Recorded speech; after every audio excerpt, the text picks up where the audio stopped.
what's up, fight fans? Welcome to episode number 142 of the Neutral Corner. I am your host, Michael Montero, for Boxing Monthly Magazine and BoxingMonthly.com.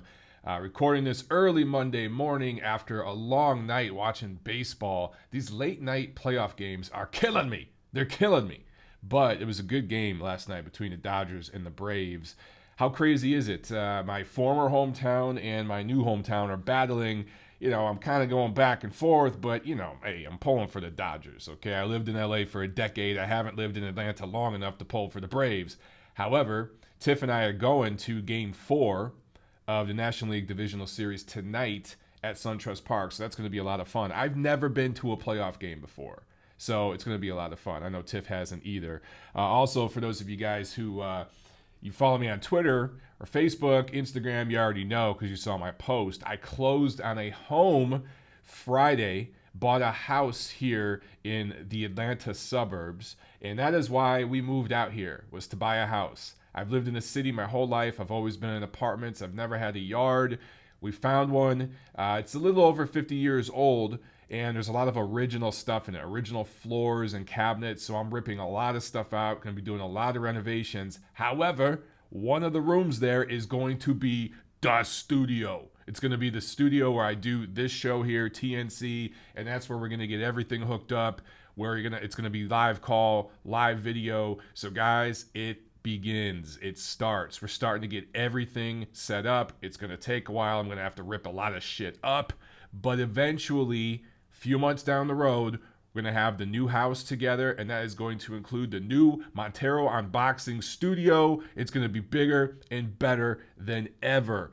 Before I get started, I want to give a shout out to my boy, Jose Montejano, for getting some videos to me and some photos to me from the Matchroom card that they had there in Chicago this past weekend on DAZN, for those of you who have the app.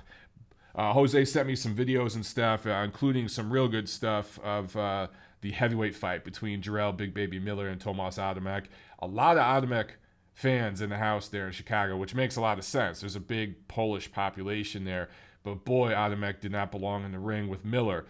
Not saying that he was outclassed. I'm just saying dude was way too old to be in there and way undersized. Ugly fight, man. Just if you're a fan of Adamek and like, he had some great fights back in his career. It's just, for me, it's kind of sad to see him still going like this.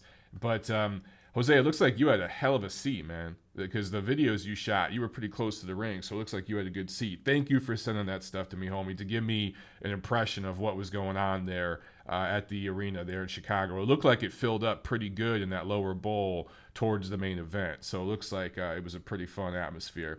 All right, guys, beyond that, let's see. It's Columbus Day. I don't know, so maybe some of you are off of work, maybe some of you are not, because Columbus Day isn't a holiday in some places. It is in other places for bankers and stuff like that. I don't know. But for those of you who are off of work today chilling, I hope you're having fun listening to TNC 142. For those of you who are listening at work or at the gym, whatever, thank you. Thank you, everyone, for listening. Before we get started with news and notes, just wanted to ask you guys to go to Apple Podcasts, go to iTunes, follow us, like, share, subscribe, all that good stuff, right? Same thing with Stitcher, SoundCloud, Twitter, YouTube, wherever you're listening to this.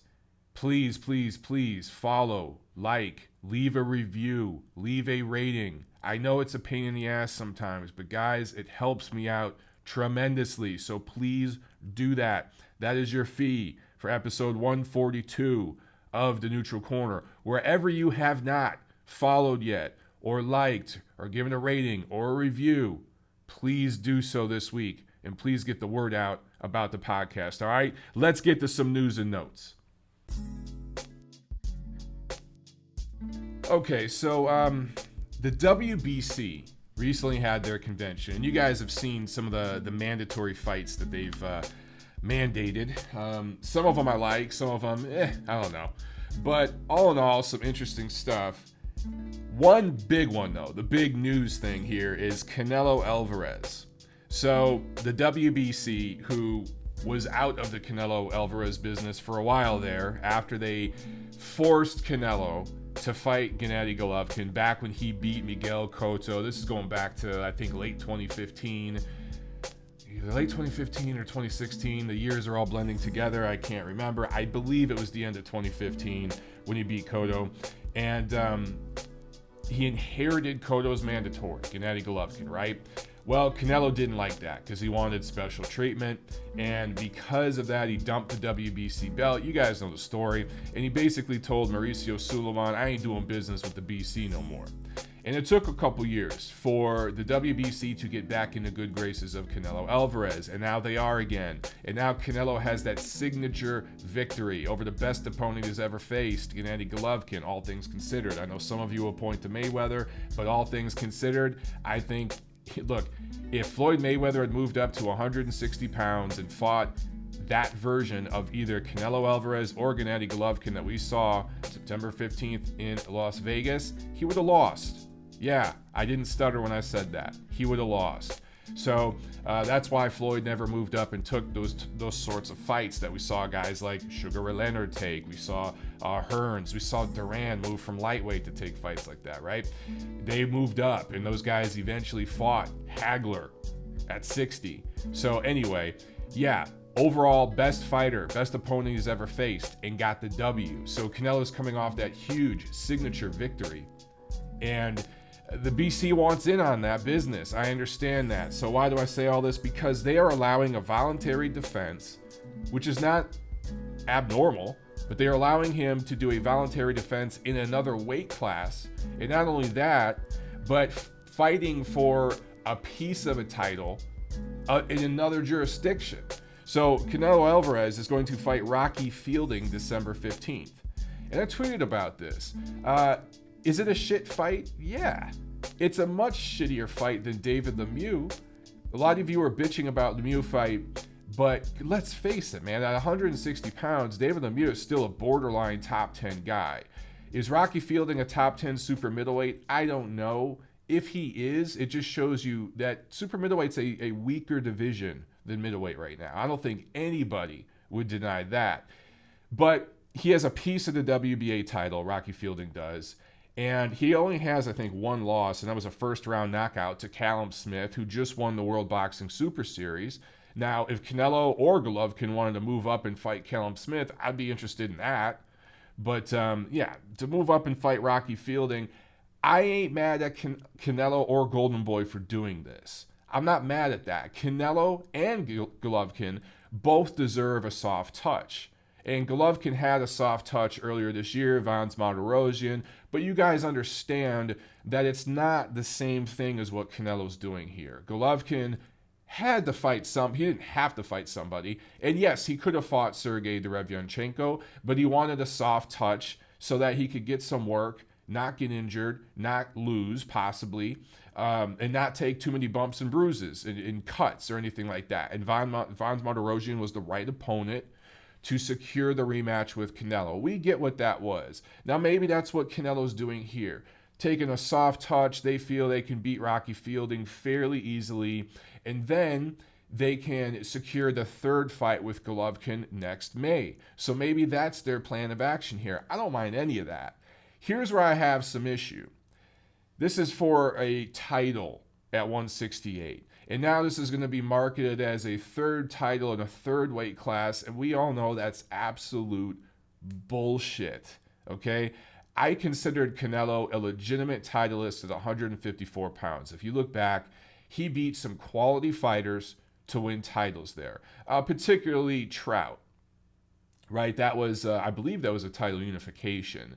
But he was never the guy at 154 pounds. Not even close to it. Not even close. He won some titles, but they were pretty thin. However, at 160 pounds, he is now beat. Whether you agree he won or lost, guys, I'm not debating that right here, but I'm just saying he got the W over the number one guy. So Canelo Alvarez is now the man at middleweight, technically speaking. He's the legitimate champ there. But he's going to go up and do this one-off with Rocky Fielding, and now they're going to be like, he's the super middleweight champ. And that type of shit annoys me. That's what they do in this era of boxing. And a lot of you guys have been, the Golovkin haters have been calling for Golovkin to move up and grab a title here, move down, grab a title there. It's the kind of thing that we saw Roy Jones do, Oscar De La Hoya, Shane Mosley, of course, Floyd Mayweather, Manny Pacquiao. It's just what fighters do in this era with the super and junior divisions, and it's just a pet peeve of mine. It's just annoying.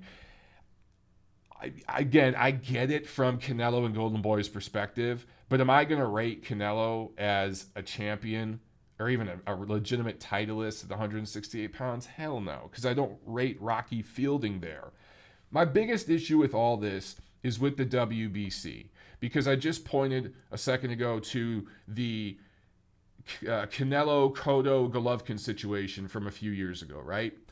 They followed their protocol there, where Canelo had won the title and thus inherited the mandatory. And I believe Golovkin was the interim titleist at that point. Well, here you have a situation where Canelo just beat Golovkin, technically speaking. He got the decision. So he grabs the title, but he also has to face the interim champion, which is Charlo. Yet, the WBC says, nah, we're not going to do that. Dude, you can have a voluntary defense, even in another weight class, fighting for another sanctioning organization. We're going to let you do whatever the hell you want. And we're going to face the guy who lost. We're going to force the guy who lost that fight, Gennady Golovkin, to fight the interim champion. I can't think of another time where the WBC has mandated something like this. Now, to be fair, Tom Loeffler and Team Golovkin, they went to the BC and asked for a third fight. And they said, hey, man, these two fights were close. We felt we won. We won a third fight with Golovkin or with Canelo. Can you mandate this? They didn't do that. They said, well, you have to fight the interim champion. And if you beat Charlo, then Canelo will fight you. That's basically what they did. So this is a gimme from the BC to Canelo. And we're going to see a lot more of this as long as Canelo is fighting. The BC wants in that business. I understand it from a business point of view. I just hate it because it is inconsistent and there is special preferential treatment for certain fighters. The BC bent over backwards for Floyd Mayweather. They're doing the same thing now with Canelo Alvarez. He has become the new Floyd Mayweather. All right, let's move on. Mikey Garcia apparently is going to fight Richard Commey, defending his IBF title. I believe Comey is the IBF mandatory at 135. This is lightweight, not welterweight, where Garcia says he was going to fight, not 140 pounds, where he did a one-off against Sergey Lipinets. So, what was I just talking about? Canelo moving up and doing a one-off and claiming, oh, I was a title in another weight class. Garcia's done that already. And he's going to stay at 135, apparently, and fight Richard Commey. I like that fight. It's a good quality lightweight fight. It's the second best lightweight in the world against a top 10 guy. There was going to be a purse bid. I think Lou DiBella represents Commey. They were able to work something out. And this possibly could be in December, possibly on Fox. Because Fox, of course, just did a deal with PBC. And a fight like that, I think, belongs on Fox and would do very well. So, interesting though. Mikey Garcia talking a lot about Errol Spence. Talking a lot about moving up. Not one weight class, but two, and ends up fighting Richard Commey. This is why, guys, when Mikey Garcia talks about fights he wants and all that, he doesn't really back it up. Now, say what you will about Canelo. In the junior Canelo weight, the super Canelo weight, Canelo has fought names, and he has proven himself as a guy who's willing to, in between a lot of bullshit fights, where there's a lot of diva stuff going on, where he's making a shitload of money in fights, where he overmatched fights. I get it, but eventually he does take names. He does fight names, and he's proven that. Mikey Garcia so far has not proven that. So let's see if eventually Mikey Garcia will fight Vasyl Lomachenko before trying to move up and do any more one-offs in this or that division. But as it stands now, probably in December, fighting Richard Commey. All right, one other interesting item here. The AIBA, this is the International Boxing Committee that runs amateur boxing around the world. It bans former president C.K. Wu, he's from Taiwan, and executive director Ho Kim from South Korea for life They've banned these guys for life. So the AIBA is in a lot of trouble right now. And the upcoming Olympics, we might not see boxing. As it stands right now, boxing will not be part of the next Olympics because there is so much corruption and financial issues with AIBA and just amateur boxing as a whole and the people that have been running it for a while, that the IOC, the International Olympic Committee, which is the most corrupt sports organization on earth, they're more corrupt than FIFA. And FIFA is probably number 2 most corrupt sports organization on planet Earth. The IOC is concerned about the morals and ethics and practices of the AIBA. When the IOC is concerned with what you're doing, you're really fucking up. So, guys, I can't picture the Olympics without boxing. I think it would be an absolute tragedy if the 2020 Olympics don't have boxing. How can you not have the Olympics without one of the most storied, beloved, romanticized sports that exist on Earth? It would just be a tragedy.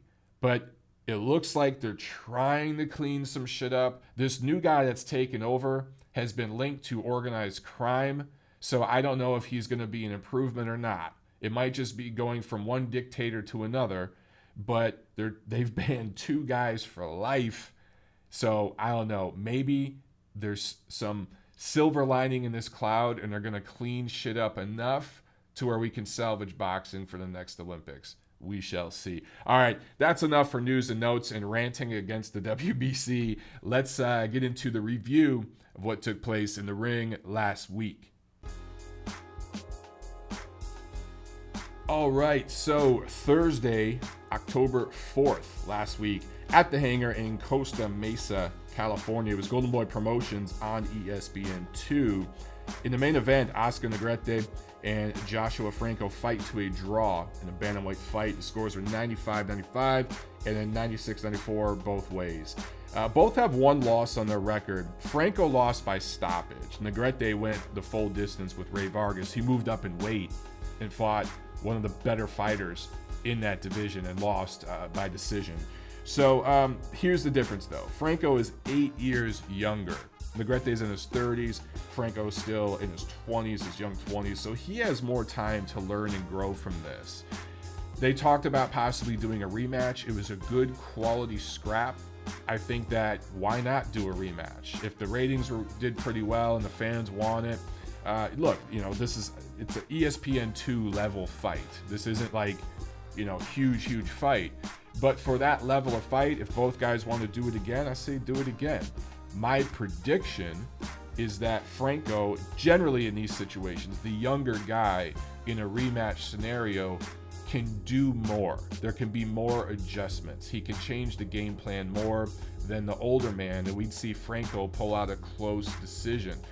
But I want to see it. It was an entertaining scrap on a Thursday night, so why not do it again? Saturday, October 6th, we had some action really all around the world. Let's start in Mexico. Luis Neri scores a TKO3 win in Tijuana, wins the vacant WBC silver bantamweight title. Now remember this situation. He had the full title but was stripped back in March. He had tested positive for performance-enhancing drugs last year. His fight in March this year, he couldn't make weight. Now that he was on drug testing, that looked highly suspicious. But either way, the BC still lined him up for this silver title, so now he'll be lined up for a shot at the full title next, I'm assuming. WBC does what WBC does. Also in Mexico City, actually, Johnny Gonzalez lost by majority decision to Tomas Rojas, and Rojas wins the vacant WBC International Silver 130-pound title. Trying to keep up with all these damn fractured titles, man. Holy shit. But both of these guys, up there in age, especially in ring war years. And Gonzalez, he's been a top challenger, for titles over the years. He's fought some top guys. Generally speaking, came up short in those challenges, but always made it interesting and fun. But this was a scrap that went back and forth, and Rojas pulled it out. In Thailand, Wisaksil Wongek decisioned a Mexican pizza boy to defend his WBC super flyweight title that he won back in February against Estrada, talking about possibly doing a rematch with Estrada next. So maybe Superfly 4, we can see Sor Rungvisai or Wongek, whichever you prefer, against Juan Francisco Estrada. We see that rematch, Superfly 4. However, who's going to pick that up? HBO ain't. HBO's out of the business. But a card like that, especially if you could do Rungvisai Estrada 2 as the headliner, I think a card like that does really well on ESPN, man. It belongs there, and I think that it could do good ratings. You load that up with a lot of international fights. You get the international / immigrant audience here in America watching that on ESPN. A lot of those folks have ESPN more so than HBO anyway, right? So a card like that, Superfly 4, that would be awesome on ESPN. I hope that could happen. But let's see what else. There was a Frank Warren card. Oh, by the way, that Wongek card, or just the fight, was streamed on YouTube. So that was pretty cool. So those of you who have, if you're listening to this podcast, you obviously have access to YouTube. You guys could have watched that fight. So I love that more and more fights are being picked up and streamed by apps and ESPN Plus, DAZN, YouTube channels, Facebook channels, even on Twitter. You see like Thompson Boxing, those stream cards on Twitter and stuff like that. So I love that that's happening more and more and more. It's great. Over in the UK, Frank Warren had a card that was picked up by ESPN Plus here in the United States. Yeah, it was just a bunch of prospects really on this card, but these guys got to stay busy and they got to move forward. And I love that if you have ESPN Plus, you get a card like this, and you can take a look at these guys. Think about it, guys. 5 years ago, you wouldn't get a look at UK prospects fighting on cards like this here in the States. You just wouldn't. Now, you got ESPN Plus. You saw Jake Catterall, decision O'Hara Davies, improved to 23-0. He's a 140-pound prospect. That's a loaded division with a lot of young talent right now. And he's the best UK prospect moving up right now in that division. You saw Nicola Adams improve to 5-0. Oh, I'm sorry. I forgot about Taylor. But Taylor ain't a prospect in my opinion. He's legit. So I'm just talking in terms of prospects at 140. Catterall looks to be the top guy over there in the UK. Anyway, Nicola Adams, 5-0 with the unanimous decision win. She wins an interim flyweight title. And Daniel Dubois, the heavyweight sensation, goes the 10-round distance with Kevin Johnson. So Dubois needed rounds. And I know a lot of people are looking at this and saying, man, Kevin Johnson was blown out by Anthony Joshua in 2 rounds back in 2015. And he just took Daniel Dubois the distance. This must mean Dubois is more suspect than prospect. Let me just say this much, guys. I saw parts of this fight, and Johnson did absolutely nothing but cover up and try to survive. He threw some punches later in the fight, but they were all off the back foot. There was nothing on him. He was just trying to survive and go the distance. Remember, Kevin Johnson fought Vitaly Klitschko, and he went the distance. So guys like him who know how to survive in certain situations, when they're switched on and they're focused, they can survive. So for me, this was good that Dubois got 10 rounds of experience with a guy who, generally speaking, doesn't get stopped. Is Johnson an offensive juggernaut? No. Has he been stopped by guys? Absolutely. And not just Anthony Joshua. He's been stopped more than once. But he can be tricky, and it's a style that I think will make a prospect like Dubois better. So I don't think this is a red flag that he went the distance with Kevin Johnson. I think that it was a good learning experience for a guy who desperately needs rounds. And at this point in Dubois' young career as a prospect, he is nowhere near as ready as Anthony Joshua was in 2015 when he fought Johnson. And it's two different styles. So, look, I thought this was he shut him out. I mean, Dubois did what you're supposed to do. Would I have liked to see Dubois get the stoppage late? Yeah. But I still am high on Danny Dubois as a heavyweight prospect. All right, I still am. This is not a red flag. It's a good thing. He got in 10 good rounds of work. All right, over here in the USA in Chicago, one of my favorite cities in the world. I always have a great time when I'm up there. We had a Matchroom card on DAZN, and this was at Wintrust Arena in Chicago. And one thing about the cards on DAZN is they show all the fights. Now, if there's 12 fights on the card, you're probably not getting all 12 fights. But there were 4 fights on this card that were aired, I believe, on DAZN. Correct me if I'm wrong on that, guys. But 4 fights. When's the last time on HBO or even Showtime you got 4 fights on a broadcast? So this is pretty legit. All right, the heavyweight fight I talked about earlier. Jarrell Big Baby Miller scores a KO2 win over Tomas Adamek. And really, what the hell was this fight other than to get rounds? And not even really many rounds.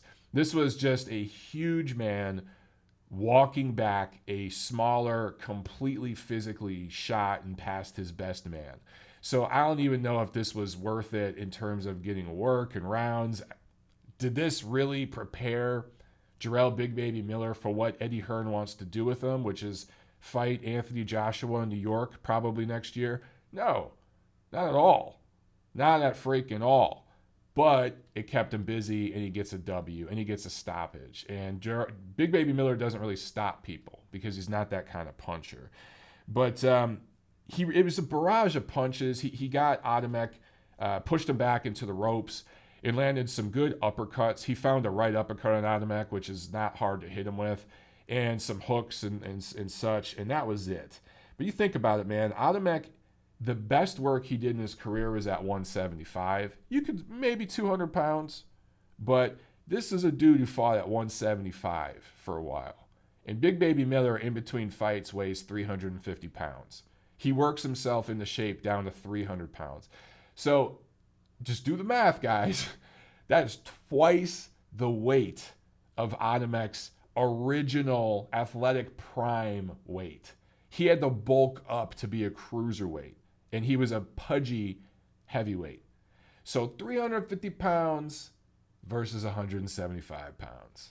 Say no more. So Eddie Hearn's plan is to keep Big Baby Miller undefeated so that when he brings over Anthony Joshua, who probably will fight Dillian White again over in the UK, when he brings him over here to America for his first fight here, he wants him in New York against a big trash-talking New Yorker that is going to look the part, and that's Big Baby Miller. So you can see the writing on the wall for what they want to do here.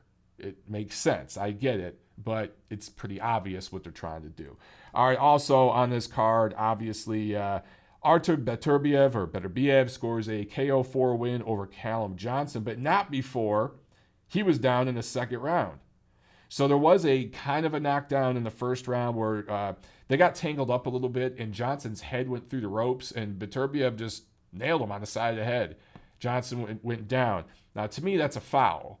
If you got a guy's head through the ropes, he can't defend himself, you're not supposed to punch him. I don't know if Beterbiev did it maliciously. It didn't look like that to me. It didn't look like the hardest punch in the world, but it shouldn't have been called as a knockdown. I would have thought about it almost as like a low blow. Like, hey, man, take a few minutes, recover, timeout, no knockdown. But the ref, I think, ruled it a knockdown.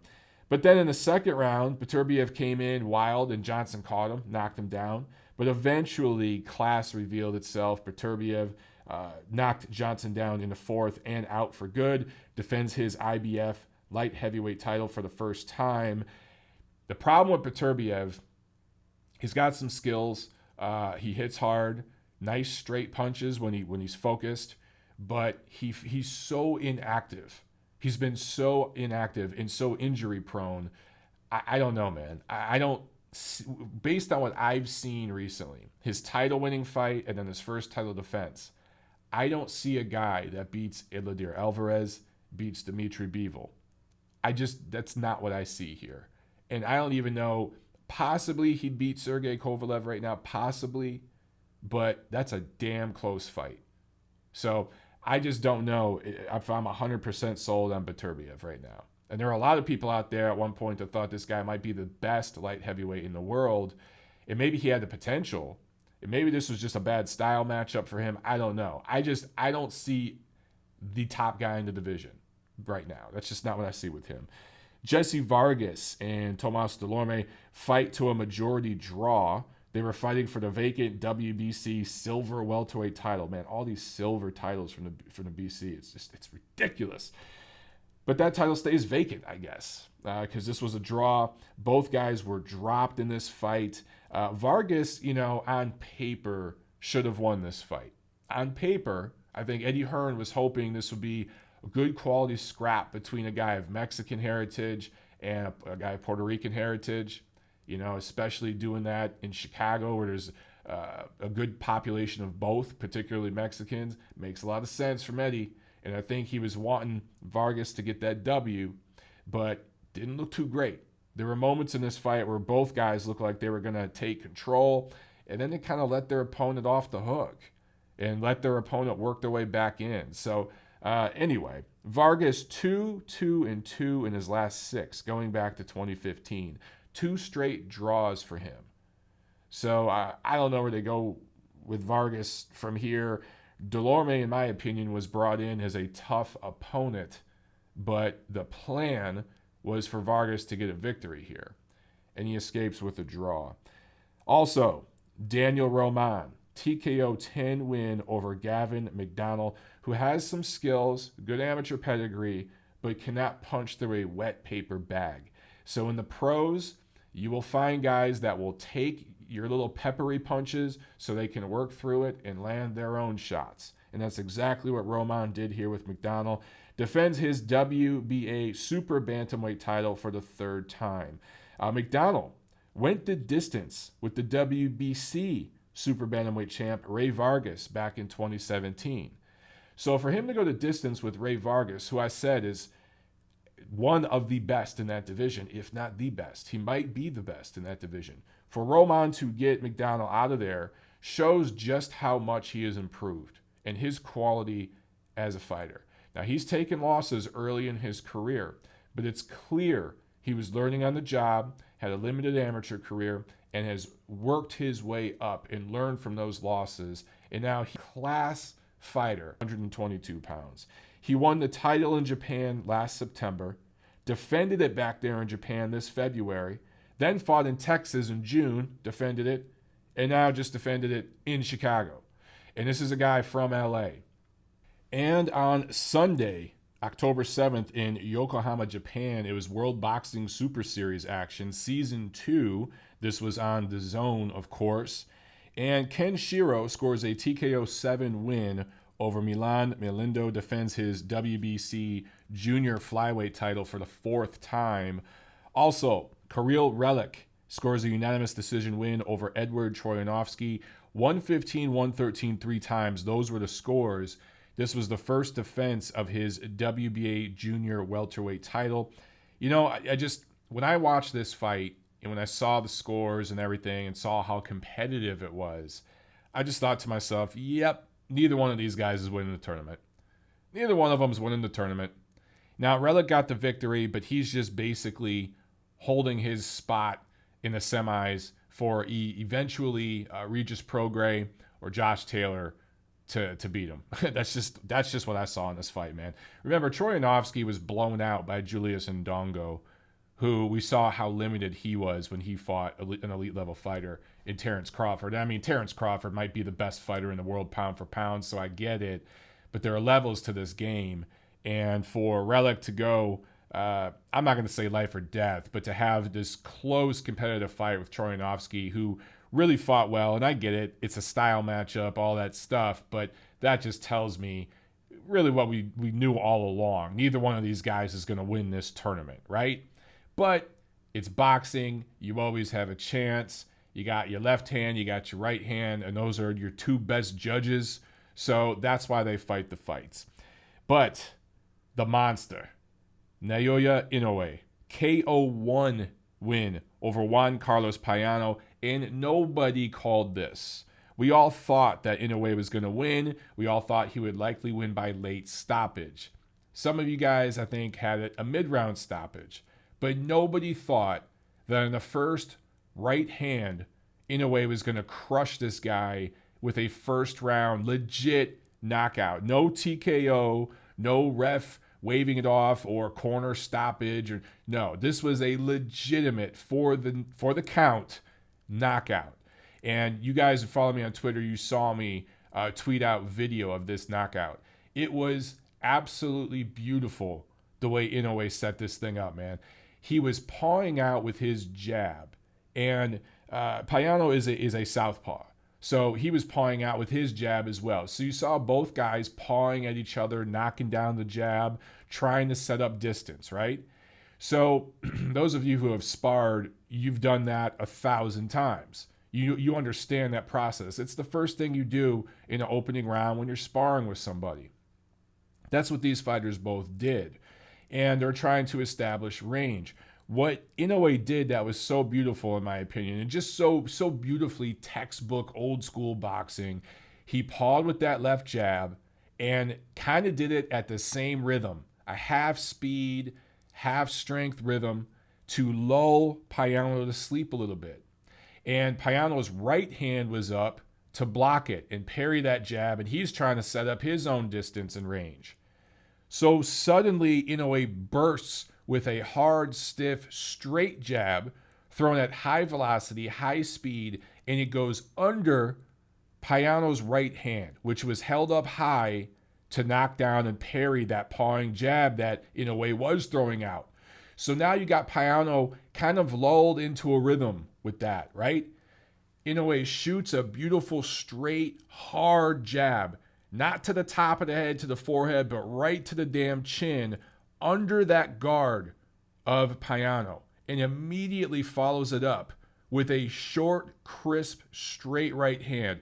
He didn't wind up the right hand. He didn't bow out his elbow or dip his shoulder like you see so many guys do, particularly when they're working a bag and shit. You guys have seen it a billion times. I've been guilty of it, and some of the stuff I've posted of me working out. When you're telegraphing that right hand. It wasn't that from Inoue. It looked like 6 inches. Obviously, it was a lot longer than that, but I'm exaggerating. But it was this short, crisp, beautiful right hand that Payano never saw coming. He knew it was coming. The whole first round, he knew that right hand was coming. But because of the way Inoue set it up, Payano couldn't do a damn thing about it. And that was a beautiful knockout, man. For me, it's the knockout of the year so far. For me. And it's because of not only the devastating nature of it and everything, but the way it was set up, the science and craft behind it. Beautiful stuff. If I had a kid come to the gym and it was his first time and he was just going in there trying to bang dudes out in sparring or beating the shit out of the mitts, right? He was working mitts with his coach and just pounding the shit out of them. I would tell that kid to sit down for a second, and I would play him that video of Inoue setting up and knocking out Payano with that right hand, and I'd say, that is how you do it. Did it look like that dude wound up? Did that look like a home run swing? It wasn't.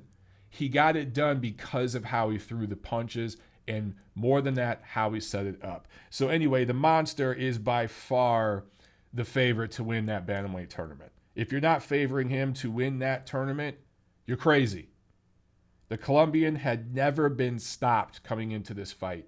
2-time Olympian.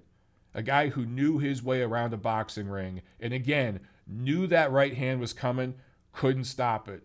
Beautiful stuff, man. That's why they call it the savage sweet science. That's why I love boxing. All right, that's it for the review, guys. Let's preview what's coming up this week. This Thursday, October 11th, going back to the hangar in Costa Mesa, California, but this is not a Golden Boy Promotions card.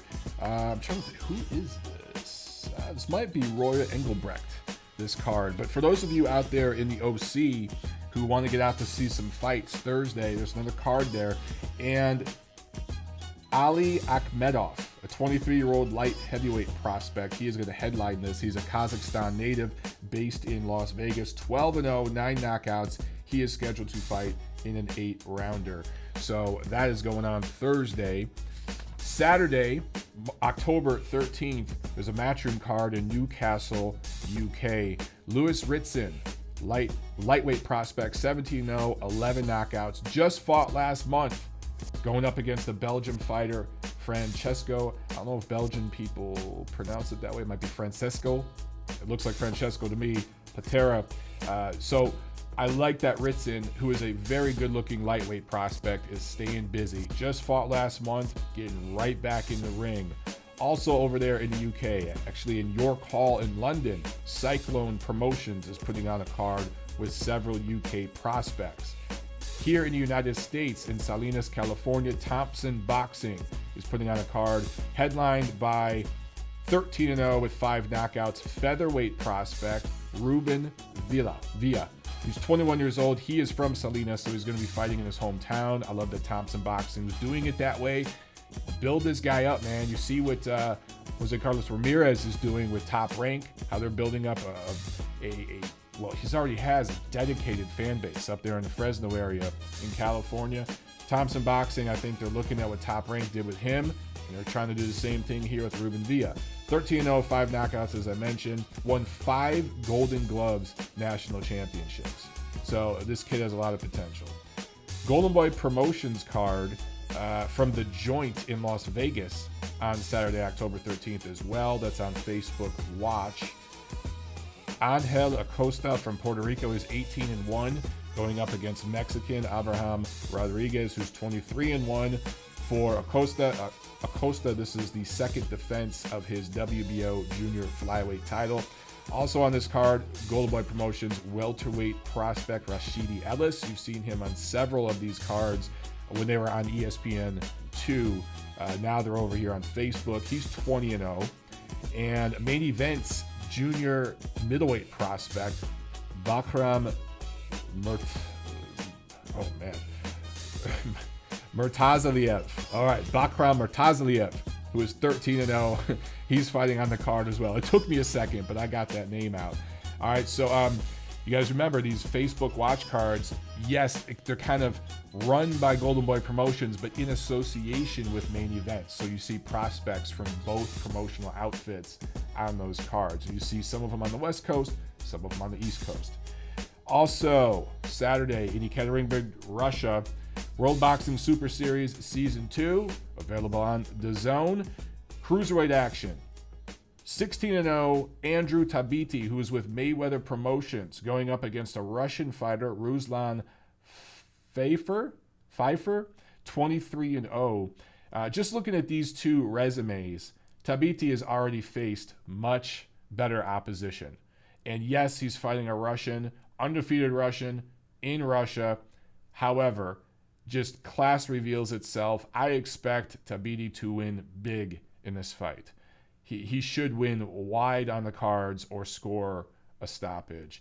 Also, though, on this card, Zolani Titi from South Africa fighting Mikhail Oloyan from Russia, born in Armenia, but from Russia.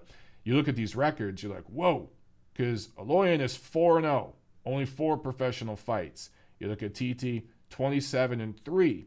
Both of these guys are southpaws. Titi's 5'9", Oloyan is 5'4". For Zolani Titi, this is the 3rd defense of his WBO bantamweight title.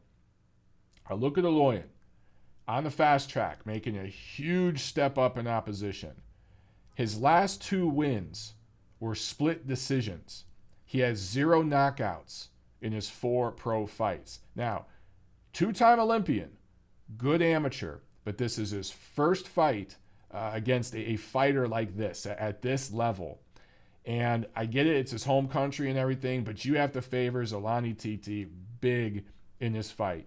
Maybe the kid will show us something, but I like the South African to take this fight. Also, in Omaha, Nebraska, here in the US of A, Top Rank is back on ESPN.